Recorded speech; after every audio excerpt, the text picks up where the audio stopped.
कुछ की फैक्टर समझते हैं जो इन्वेस्ट करने से पहले समझना बहुत जरूरी है। The first key factor to consider is to understand the risk tolerance. Investment से पहले अपनी रिस्क टेकिंग कैपेसिटी समझना बहुत जरूरी है। Balanced advantage funds medium risk funds होते हैं। अगर आपकी रिस्क टेकिंग कैपेसिटी मॉडरेट है तो ही ये फंड्स कंसिडर करें।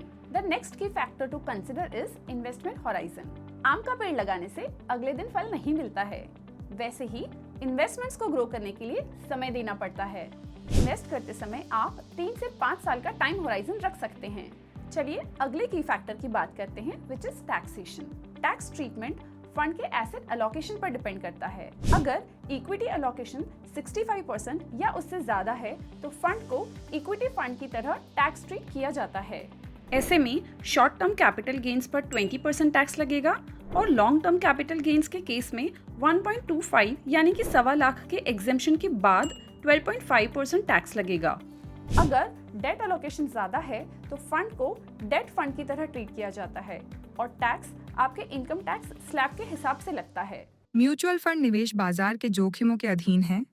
योजना से जुड़े सभी दस्तावेजों को ध्यान से पढ़ें।